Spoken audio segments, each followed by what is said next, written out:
Buenos días, representamos el grupo número 4. Nuestro tema a exponer en esta clase, en este momento, va a ser modelos de colisiones inelásticas.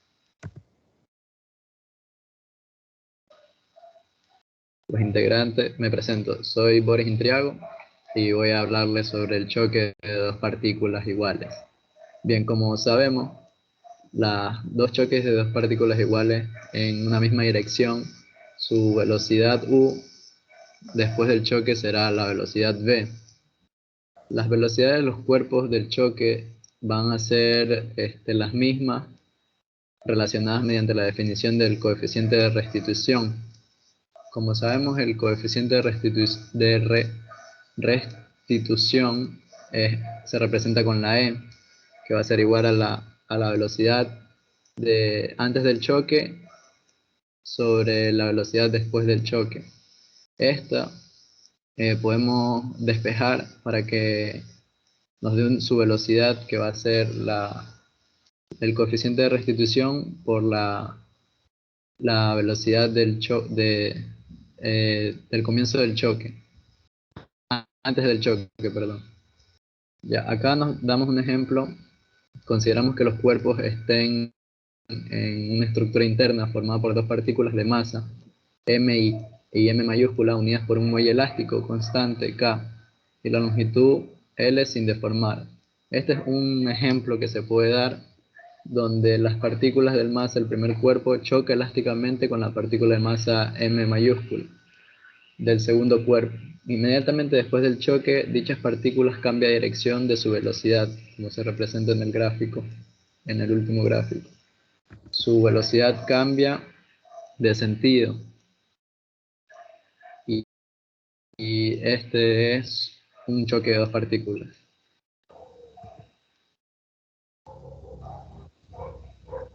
Bien, en este momento vamos a hablarles sobre el movimiento del centro de masa. Vamos a explicar un poco sobre lo que son las fórmulas. Sobre la posición inicial y la velocidad del centro de masa son respectivamente al momento lineal sobre las masas. En otra ecuación tenemos que un sistema aislado del centro de masa se mueve con velocidad constante porque no actúa ninguna fuerza externa.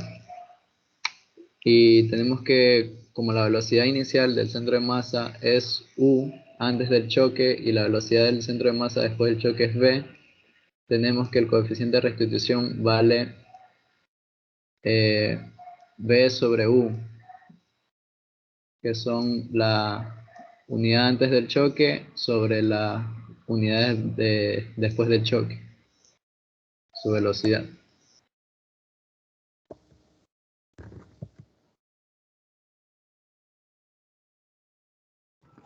Buenos días, soy Carlos Sánchez.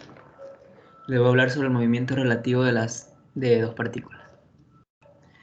En un instante t, la posición de la partícula de masa m, que en esta imagen está representada con el color rojo, es x, y la posición de la partícula de masa m, mayúscula, está representada con el color azul, y es y. La fuerza interna que actúa sobre cada una de las dos partículas es F igual a K por L menos X menos Y, donde X menos Y es la longitud del muelle deformado y L es la longitud del muelle sin deformar. Como no actúa ninguna fuerza exterior sobre el sistema de dos partículas, un sistema aislado. En esta figura se nos muestra, en la parte superior, la situación inicial en el instante t es igual a 0. En la parte intermedia, cuando el muelle está comprimido, como X menos Y es menor que L, la fuerza F es positiva para la partícula de la derecha, de masa m minúscula, y es negativa para la partícula de la izquierda, de masa m mayúscula. En la parte inferior, cuando el muelle está estirado como X menos Y es mayor que L, la fuerza F es negativa para la partícula derecha, de la masa m minúscula, y es positiva para la partícula de la izquierda, de masa m mayúscula. Las ecuaciones del movimiento, por lo tanto, quedan las de la imagen.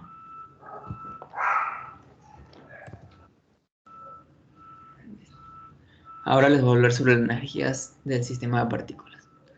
La energía inicial de las partículas es solamente cinética. el muelle está sin deformar. La energía del sistema de partículas en el instante t es la siguiente ecuación que aparece aquí.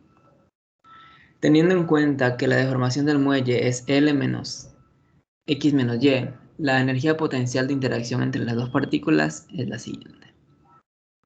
La energía total U del sistema de partículas es la suma de ambas contribuciones, que es la energía inicial del sistema de partículas. En un sistema aislado, la energía total U se mantiene constante.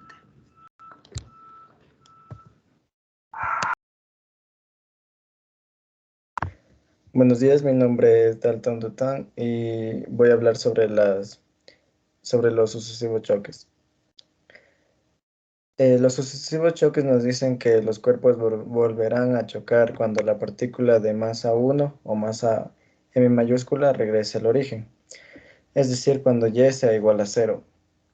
Debemos de tener en cuenta que el valor crítico de alfa sub c se obtiene igualando la función y la derivada de la misma a 0. Eliminando el trabajo sub 0, que multiplica el tiempo en el sistema de dos ecuaciones, llegamos a la trascendente en alfa. Entonces podemos decir que cuando alfa sea menor que a sub c, solamente se produce un choque entre las partículas de masa 1 o masa m mayúscula de cada uno de los cuerpos. También cuando alfa sea mayor que alfa sub c, se produce más de un choque entre las partículas de masa 1 o masa m mayúscula de cada uno de los cuerpos. Por lo tanto, podemos ver que en el instante correspondiente de una partícula, de la posición de una partícula correspondiente a la siguiente fórmula.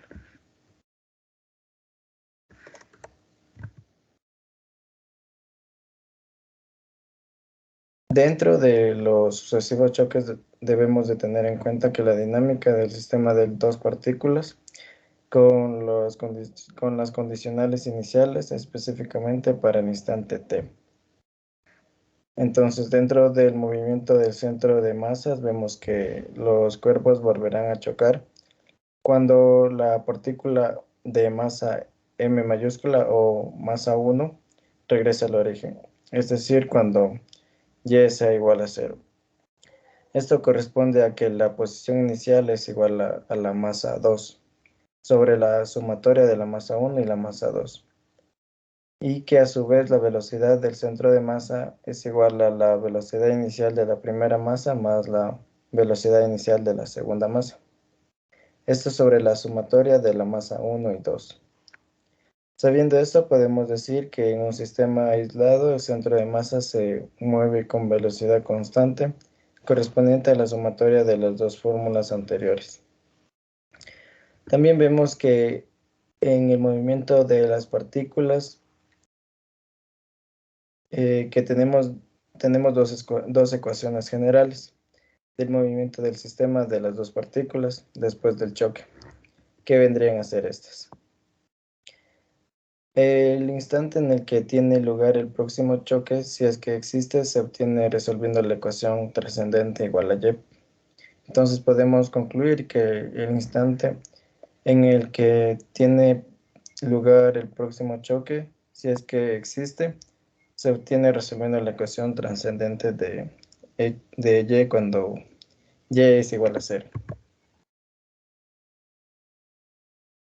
Bien, tenemos que en el ejercicio 1 nos presenta un sistema compuesto por tres partículas de masa, la primera 3 kilogramos, la segunda 2 kilogramos y la tercera con 5 kilogramos. La primera partícula tiene una velocidad de 6 metros sobre segundos. La segunda se mueve con una velocidad de 8 metros sobre segundos en la dirección que forma un ángulo de menos 30 grados con el eje X.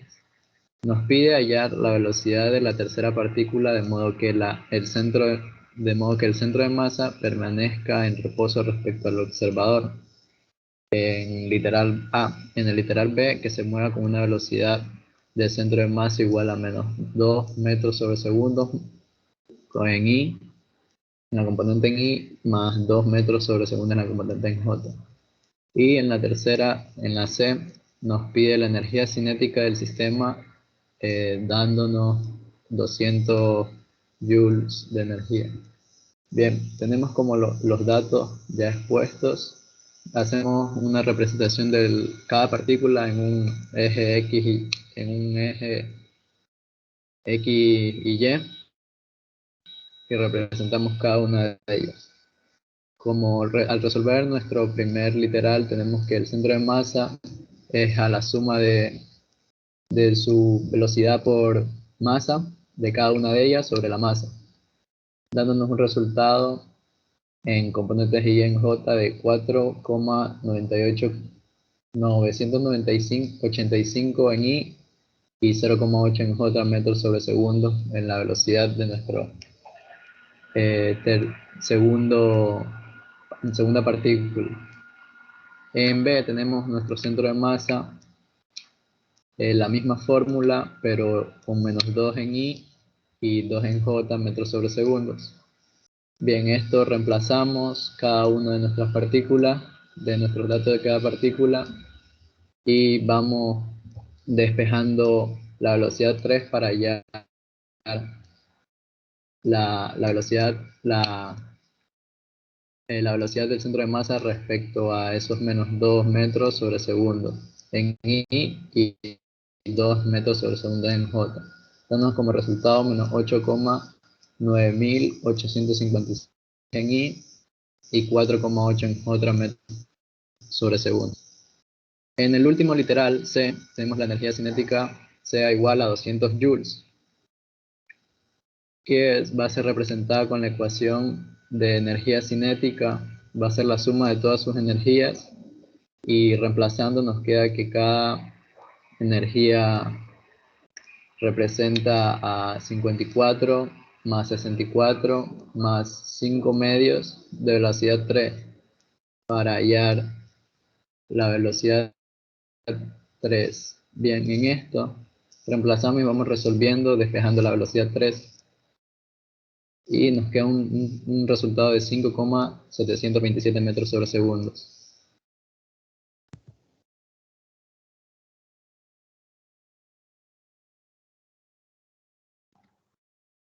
Buenos días, ingeniero. Mi nombre es Diana Estudillo y yo voy a dar la explicación acerca del ejercicio número 2, el cual nos dice que un lanzador de disco aplica una fuerza, la cual viene a dar una posición vectorial. Esta fuerza toma en consideración la masa del disco, que es igual a 2 kilogramos, la velocidad que va a tomar en un tiempo determinado. Bueno, primeramente lo que debemos graficar para poder entender de mejor manera el ejercicio, por lo cual tomamos en cuenta que la fuerza, la cual ya viene determinada con el tiempo, el cual aquí nos manifiesta que parte de un reposo y el cual va determinado hacia 0,5 segundos.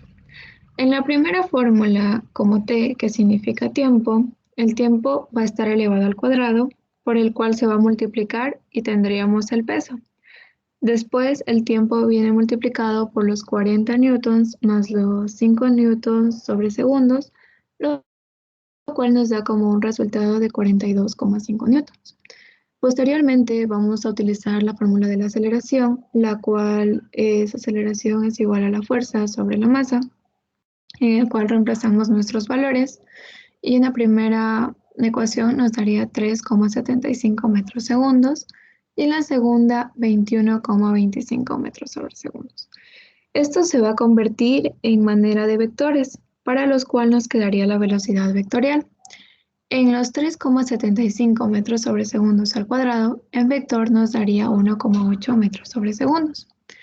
Y en los 21,25 metros sobre segundos al cuadrado, en vector nos daría 10,02 metros sobre segundos, quedándonos 1,8 metros sobre segundos vector I más 10,02 metros sobre segundos J.